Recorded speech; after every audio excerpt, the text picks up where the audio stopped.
Dans la vidéo de la semaine dernière, je vous parlais de Sultan Khan qui était venu remporter le championnat d'Angleterre en 1933, qui avait été amené par son maître puisque c'était un domestique. Mais ce qu'il faut savoir, c'est que son maître, la même année, il avait amené une joueuse qui s'appelle Miss Fatima, sur laquelle on a très peu d'informations, mais qui a remporté également le championnat féminin du Royaume-Uni la même année en 1933. Donc il faut se représenter, c'est le domaine des échecs de l'époque en Angleterre, donc la superpuissance européenne et mondiale. C'est des salons feutrés, c'est un truc très guindé, machin. Et il y a une joueuse qui sort de nulle part, qui, comme Sultan Khan, est aussi analphabète, elle n'a pas appris à jouer aux échecs dans les livres, elle se retrouve à jouer contre des femmes qui sont établies, qui sont du sérail, qui jouent depuis très longtemps en compétition, et elle remporte le tournoi en 1933, elle surclasse complètement l'événement, sachant qu'elle avait déjà participé en 1932, elle avait fini 6e du championnat d'Angleterre, et donc on a encore une fois une situation complètement imprévisible où voilà, deux Indiens remportent la même année les deux championnats masculins et féminins d'échecs en Angleterre, la superpuissance coloniale de l'époque et le grand empire que l'on sait. Et donc c'est un personnage qui rentre complètement dans la lignée des rois sans couronne puisque c'est une joueuse qui est encore une fois autodidacte et donc elle a développé un style comme Sultan Khan qui n'est pas ce qu'on a l'habitude de voir dans les échecs de haut niveau, avec une place allouée au calcul et à la force brute de calcul qui est prépondérante dans le jeu et pas des longues variantes, c'est pas 40 coups sur le gambit dame ou sur l'espagnol. Et c'était à tel point un phénomène de spectacle qu'elle a joué contre la reine de l'époque et contre Churchill. Et il paraît que par bienséance, on lui aurait demandé elle lui aurait proposé d'abandonner, de faire semblant de perdre en fait contre lui pour les photos et pour la belle histoire. Et il lui a dit non, non, joue comme tu jouerais contre n'importe qui. Du coup, elle l'a smatché. Et donc ça fait encore une fois une histoire qui rappelle un peu un truc de film, quoi. Et donc j'ai choisi de l'intégrer à cette série des rois, ou plutôt des reines sans couronne pour la première fois. Et j'ai choisi un exemple de partie où elle défend très astucieusement une position qui est très compliquée avec beaucoup de tactique. Et j'espère que ça vous passionnera comme moi ça m'a plu. On se retrouve donc pour une partie de Miss Fatima contre son adversaire qui s'appelait Edith Mitchell. Donc libre à vous de faire des blagues sur Edith Mitchell. Donc c'est une partie qu'elles ont jouée dans ce championnat d'Angleterre remporté par donc Miss Fatima. Elle est noire dans cette partie. Et on peut voir qu'à l'ouverture, elles ont une position qui pourrait être peut-être quelque chose qui va vous sembler familier. C'est-à-dire qu'on a rapidement une position assez équilibrée où les noirs ont un problème habituel dans les débuts du pion dame, c'est le mauvais fou en C8, comme vous voyez, celui que j'ai mis en vert là.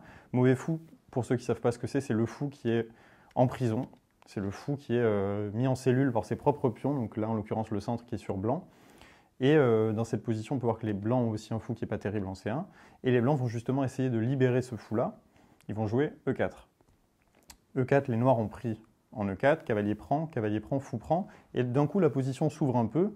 Et on peut voir que les noirs, ils ont réussi à liquider le centre. Mais est-ce que c'est forcément une affaire? On n'est pas sûr, puisqu'ils ont toujours ce mauvais fou en C8, tandis que les blancs ont réussi à libérer le fou en C1. Et là, la position, elle a un peu changé donc de physionomie, quoi. Et si vous regardez bien les deux fous des blancs, ils sont braqués vers le petit roc des noirs, donc en l'occurrence de Miss Fatima. Et dans cette position, il va falloir commencer à faire attention avec les noirs pour ne pas se manger un sacrifice en H7 avec des thèmes de sacrifice grec pour ceux qui savent ce que c'est. Donc fou prend H7, roi prend, cavalier G5, ce genre de truc. Il faut faire assez attention en fait avec les noirs que ça tourne pas mal. Et donc tout de suite, elle a senti le danger, elle a joué cavalier F6, qui est un très bon coup, qui ramène une pièce en D7 vers le roc, qui donne un peu plus d'air au fou en C8, même si il vit toujours pas sa meilleure vie. Le cavalier en F6, il regarde vers le roi, il protège H7, et en même temps, il gagne un temps sur le fou en E4. Les blancs ont joué fou C2, et là, vous allez comprendre l'idée, c'est pourquoi en particulier cette case, c'est pour faire ce qu'on appelle une batterie, et pouvoir mettre la dame devant et commencer à viser le roi des noirs. Et donc, encore une fois, exactement comme la partie de Sultan Khan contre Marshall, c'est une partie de défense où il va y avoir besoin de faire usage de la tactique, des combinaisons tactiques et des motifs tactiques pour se libérer un peu de la pression avec les noirs. Parce que là, la position, elle n'est pas hyper agréable. On joue sur 3 rangées. Regardez comme ça, là.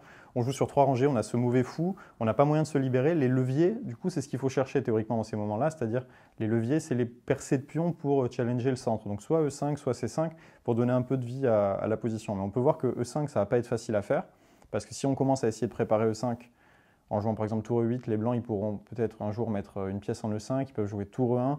C'est pas évident, en fait, pour les noirs de se libérer, encore une fois, ici. Donc elle a joué H6. H6, ça évite par exemple le clouage en G5 avec le fou C1. Les blancs ont joué dame D3, dame C7, tour E1 et tour D8. Et ce qu'elle fait avec les noirs, c'est assez malin. C'est-à-dire que tour D8, vous comprenez qu'au vu de ce que j'ai dit avant sur la recherche des leviers, là elle commence à créer un alignement avec la dame D3 que vous voyez ici. Elle commence à essayer de jouer sur le levier avec C5. Son idée, c'est qu'elle va essayer d'exploser le centre pour casser le beau centre des Blancs, là, qui est, avec les deux pions, avec D4 et C4, et en même temps essayer de libérer l'action de sa tour sur la dame D3.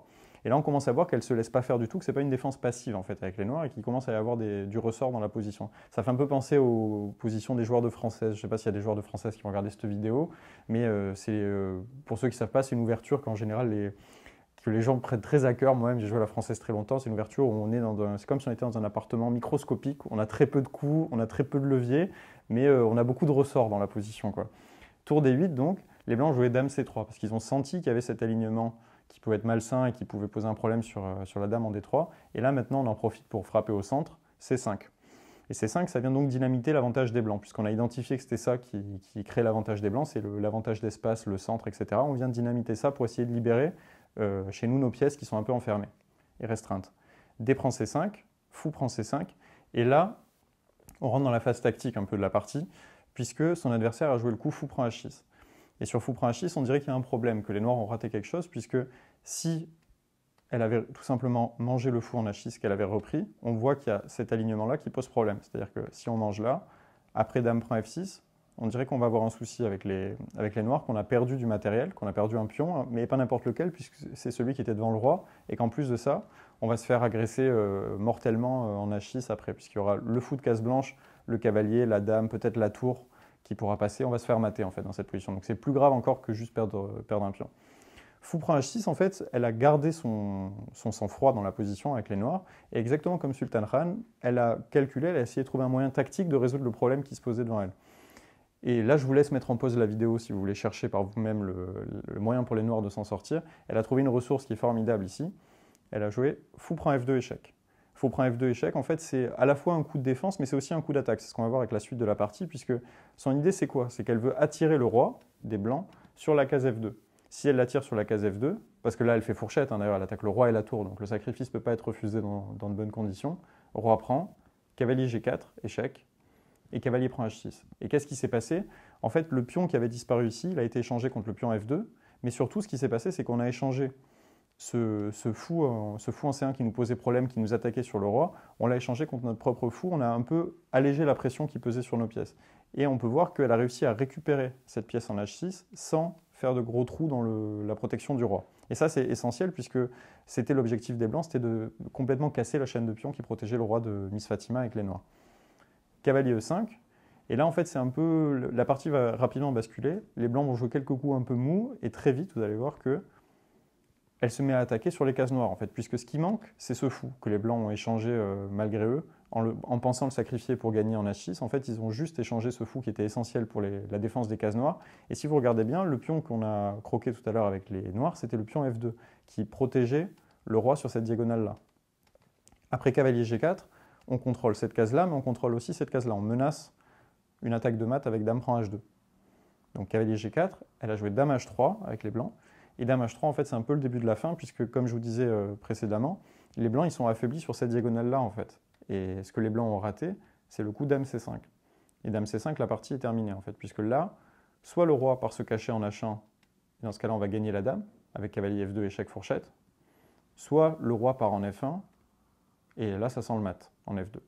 Et donc cette position, elle est déjà catastrophique pour les Blancs. Les Blancs ont continué un peu la partie, elle a joué tour E3, mais là en fait, on va juste gagner du matériel, gagner la tour en l'occurrence, et forcer l'échange de dames. Donc évidemment, on prend de la dame pour faire échec et proposer un échange de dames, forcer la liquidation des grosses pièces, et en fait on rentre dans cette finale où les Noirs ont une tour de plus, et où ils ont réussi à se défaire de la pression que leur mettaient les Blancs, de manière juste tranquille tactiquement, en gardant la tête froide. Je reviens sur la position, ici. Parce que je sais que peut-être dans vos parties, quand il y a un coup comme ça qui est joué fou prend H6, vous prenez peut-être la pression et vous commencez à stresser. Et en fait, quand il y a ce genre de motif qui apparaît, fou prend H6, il faut tout le temps regarder dans le processus de calcul aux échecs les menaces, les prises, les échecs.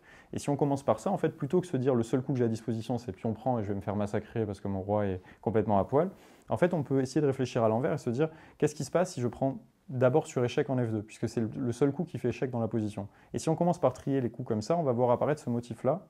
Parce que là, c'est quasiment géométrique, c'est-à-dire que là, on fait une fourchette et on a créé les conditions pour que cette fourchette soit possible.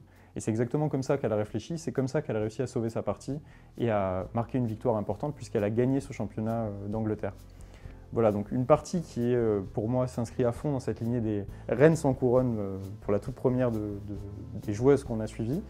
Et c'est une partie qui, comme Sultan Ran, est basée sur le calcul et sur la défense. Et je trouvais que c'était un peu original de prendre cet angle parce qu'on a tendance à juste glorifier les joueurs qui font de l'attaque et des sacrifices. Et là, en fait, elle s'est servie d'un sacrifice pour se défendre et sortir des problèmes. Et j'espère que ça vous inspirera pour vos propres parties pour la suite de votre carrière échiquéenne.